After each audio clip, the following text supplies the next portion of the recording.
trusty chef's knife.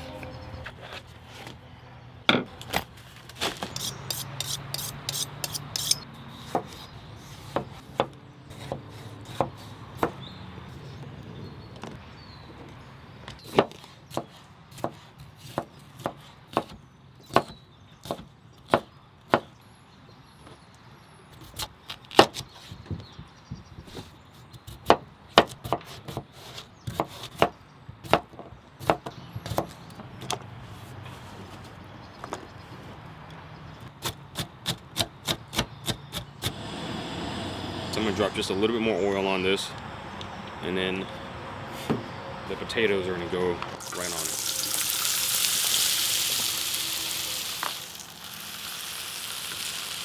So we're getting pretty close. I'm gonna take the lid and put it on top of there just to trap the heat in and steam those potatoes a little bit more.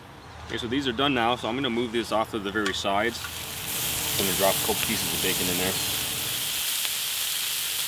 And the very last piece of bacon is getting pulled out of the Skottle. And then vegetables all go in. And then once again, I'm going to drop the lid on it, get this steamed up nice.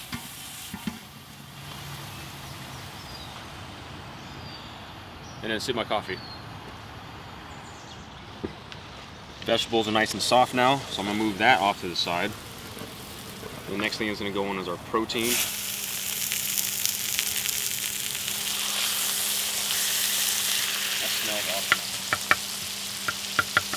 So I'm just going to put the lid on. It's not going to completely seal perfectly because the vegetables are all off to the side, but I'm going to let the heat kind of circulate back up and then steam through that sausage meat. Okay, let's check it.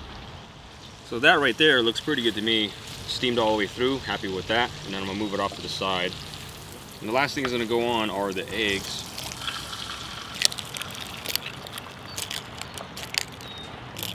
So far I haven't put any seasoning into this thing. I think with the eggs I'll probably do just a little bit of salt and pepper. I'm not going to do a ton just because the sausage is going to have a ton of seasoning and flavor in it already. So I'm not going to get too crazy with the seasoning because then it'll just be way too freaking salty. With scrambling eggs, what a lot of people do is they'll constantly just sit there and kind of scramble it up, and then you end up having these like really hard nuggets of freaking egg that's not very tasty. You kind of want to just take your time here. So I'm going to let the bottom of the surface cook, and what I usually like to do is I just sit there and scrape it and just move it off to the side while the rest of it, you know, starts to come back down, right? And then you can let it sit some more and then just go back the opposite direction. Usually if I had a pan, I'd be tilting it.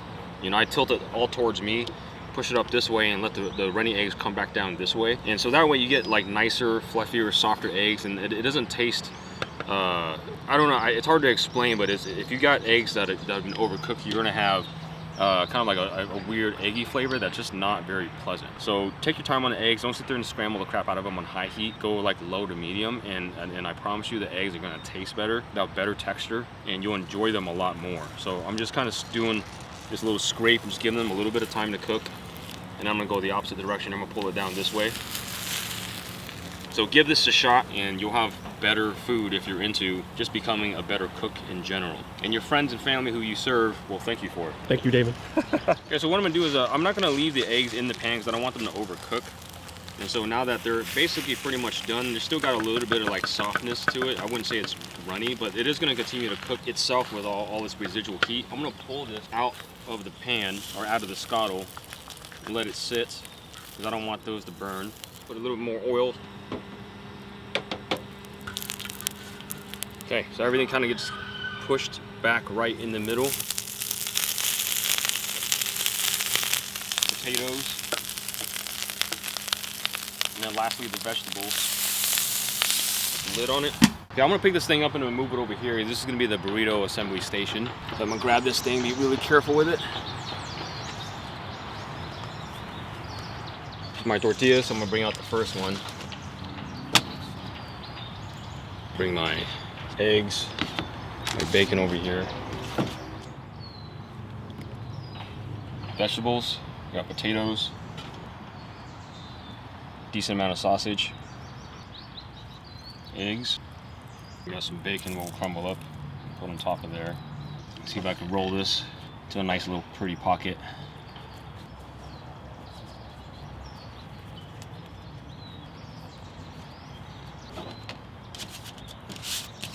And of course, oh shoot, you know what I forgot? I got the cheese. I gotta redo this. There.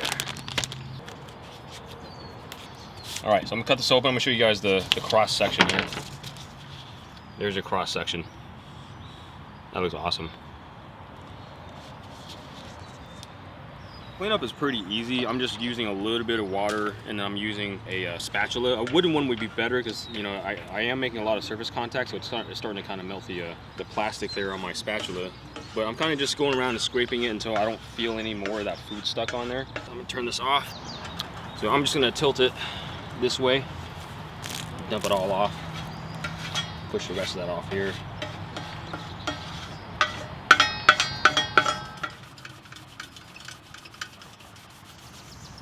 Just a tiny splash, and then rub it over the entire surface. So now your Skottle is seasoned once again, ready to cook for the next meal. That's it.